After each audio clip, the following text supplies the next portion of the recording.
Hey guys, my name's Ben Howard. We're out here at Gower Park to take a look at the Axiom Discs Tempo. If you ever heard of this, this is like the most popular approach disc on the market at this point. Seems like MVP's really good at that, where they make just enough of a disc to where people like start talking about it, but there's not too many, so that way like, you know, increases demand for them. So I'm glad I finally was able to get a hold of one. I'm really surprised I was able to get a hold of an Eclipse one. I figured these things would be gone, but this thing does feel really great in the hand, forehand and backhand, which I'm really surprised about, because I don't know if you can really tell or not, but this thing is insanely shallow, like very flat, very shallow. So it feels great in my forehand, but surprisingly, like in my power grip, it feels great, and that's very unusual. Typically, I like a little bit more depth in my putters to power grip them like this. So really curious to get around in with it and see how it flies, see how it feels. Heard they're a little bit straighter than like your typical zone, but also with this being in the Eclipse plastic, I'm assuming this is going to be one of the more stable runs of it. I did bring my Ringer GT Zone with me just to kind of give it a comparison. I am curious to see how these two will compare. I'm assuming they'll be similar stabilities. Maybe the Zone will be a little bit more stable, but yeah, let's go ahead and get around and see how they fly. All right guys, so for hole one, got a par 3, 230-ish feet. You can see the basket up here on the left. Well, you might not be able to see it because it's in the shade and we're going directly in the sun, but the best play is just going to be going out to the right, the backhand hyzer. And I also just realized that I left my putters in the car, so it looks like we're going to be putting with these discs today, so that should be fun. I'll go with the Ringer Zone first just to get warmed up, and then we'll throw the tempo.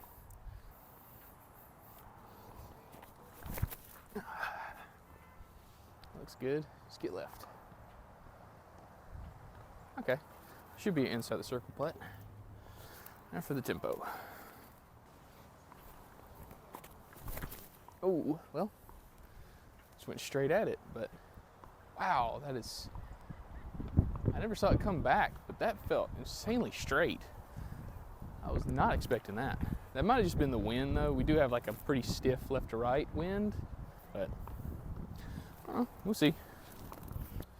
Okay, so now that we're up here near the basket, you can see the tempo ended up closer to the basket than the zone, and I threw that had to have drawn just like a laser beam dead straight, and that's pretty cool.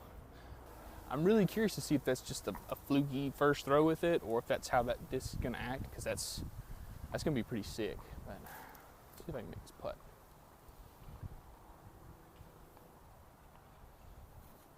Come on. Oh.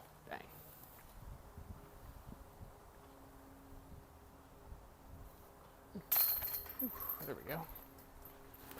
All right guys, so for hole two, got a par 3, I think it's like 120-ish feet. You can see the basket right here, but I'm gonna go with just some forehand hyzers right at it. Looks like I really just gotta miss this tree. As long as I'm either in front of it or behind it, we'll have a putt. But let's see, I think I can just go standstill from here. Tempo's got the box now.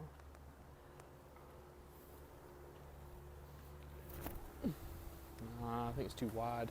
Yeah.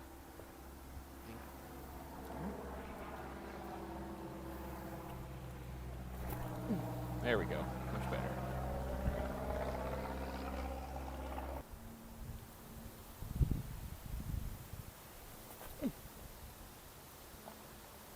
That'll work.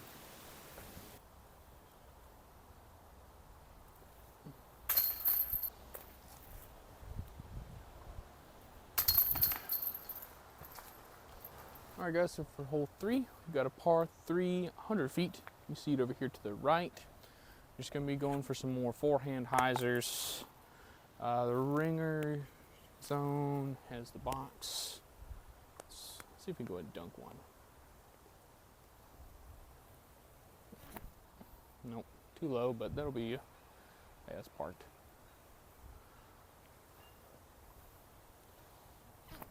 Oh, dang it, pulled it. Oh, okay, we're good. Got through everything.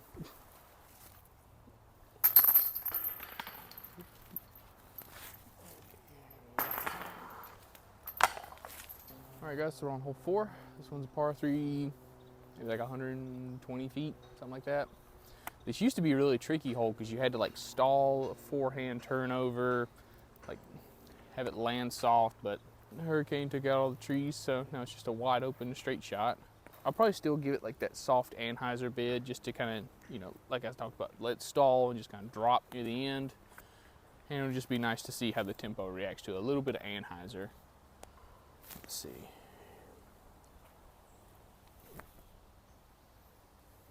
Yeah, it's a little short, but that's what I'm talking about. Just anhyzer and a good amount of nose up angle. I threw it lower. Get in the bucket. Come on. Oh, man.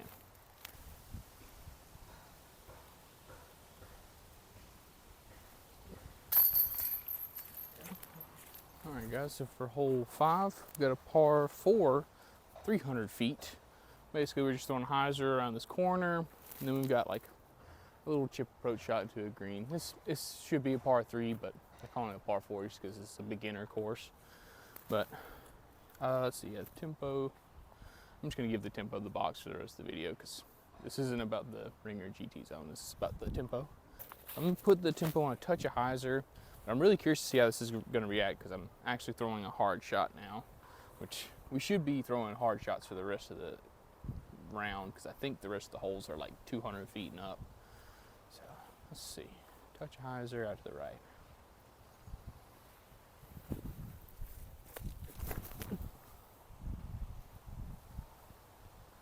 The wind's playing with it, but I should be really good.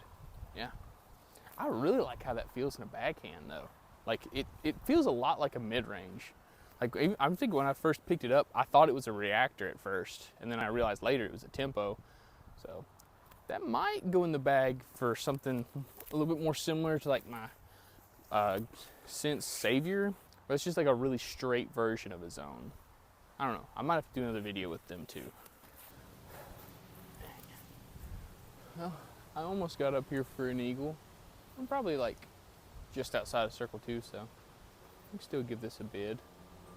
I don't know if I need to jump putt this or throw it though. I'll jump putt it, I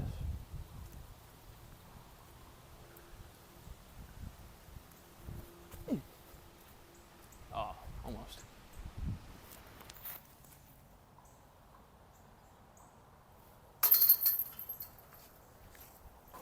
All right, guys, so for hole 6, we got a par 3, about 300 feet, going pretty far uphill too. This is just gonna be a good time to just rip on this thing and see how it flies. I'm gonna try and give it good height, touch of a pretty good amount of anhyzer.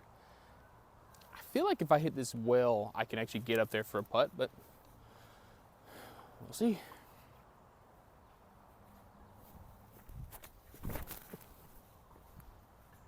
Oh my gosh, that's so good.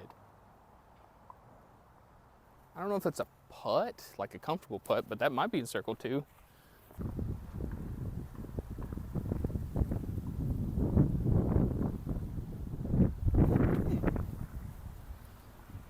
Ooh, almost got it to drop in there.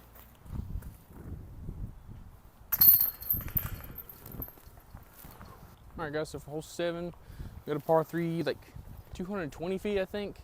Basket's up here on the left, just on the edge of the wood line.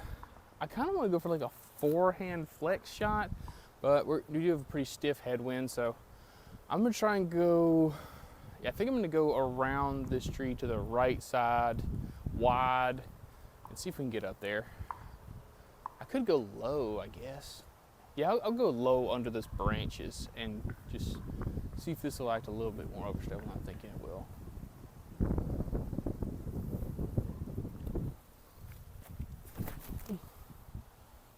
Well, I kind of did a mixture of both. That's a putt.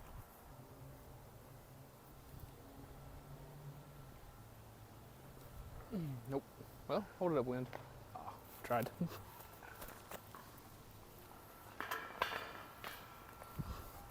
All right, guys, so we're on hole 8. This one's a par 3, like 250-ish feet straight ahead. Nothing in the way, really. This would be a good chance to just hit this thing hard and flat on a forehand, a little bit out to the left, maybe right at the tree on the left side of the basket.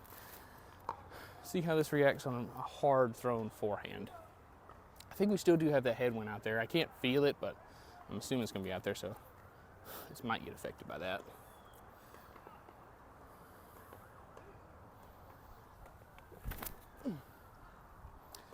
It flipped a little bit that time, which I think I did release it on some anhyzer, but that might have just been that wind. Yeah, the headwind's definitely still out here, but it shouldn't have turned it over that much. I don't know, maybe it did, but let's go and get it now.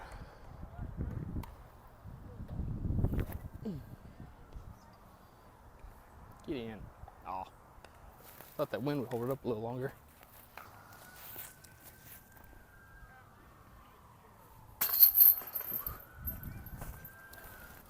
All right, guys, we're on hole 9, final hole of the video. This one's a par 3, 250-ish feet straight ahead. Biggest thing to pay attention to is we don't want to throw it in the pickleball courts on the right or on the baseball field on the left, because I don't want to have to climb the fence. But should be a pretty straightforward shot. I think I can just pretty much just throw it dead, just flat, dead straight at the basket. It should just push all the way down there.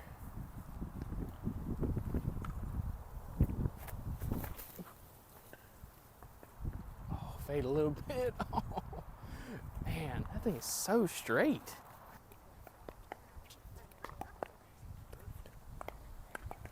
Oh no, thank you.